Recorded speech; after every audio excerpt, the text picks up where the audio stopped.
ma vie est-elle comme ça? Se pourrait-il que je ne sois pas digne des bonnes choses de cette vie?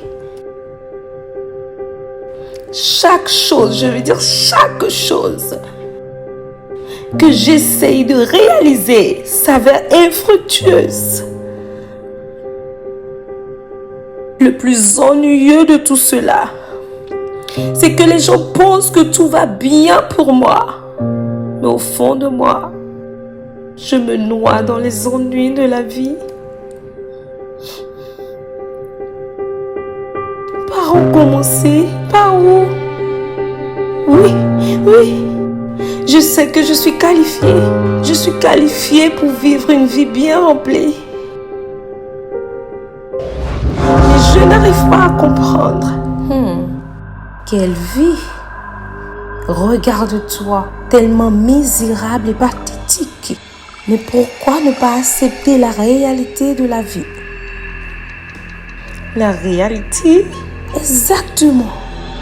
C'est juste un signe clair pour comprendre que tout le monde n'est pas destiné à s'épanouir. C'est un pur mensonge. Dieu n'est pas partiel. Je suis vraiment confuse en ce moment.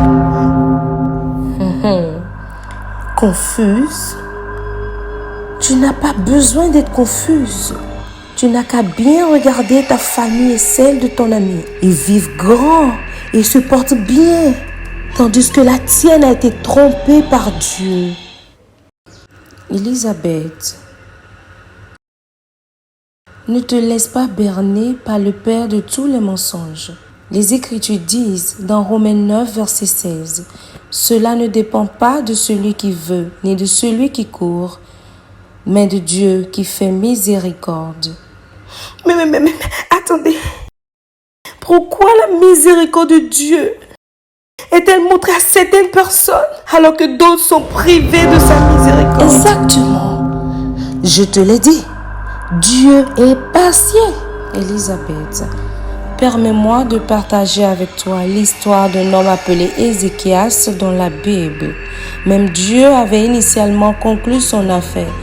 Il lui a envoyé son serviteur Ésaïe dans 2 Rois, chapitre 20, versets 1 à 6.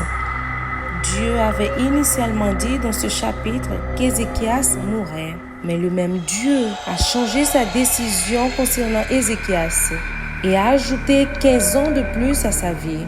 Maintenant, tu vois, la miséricorde de Dieu est provoquée par le sacrifice. Que des histoires! Quel sacrifice? N'as-tu pas assez sacrifié en allant à l'école, en étant chrétienne et même en évitant le mal? Je parle de sacrifice qui provoque la rencontre. Cela peut-être soit un sacrifice fait par toi ou par les membres de ta famille, vivants ou morts. Il y a un sacrifice positif.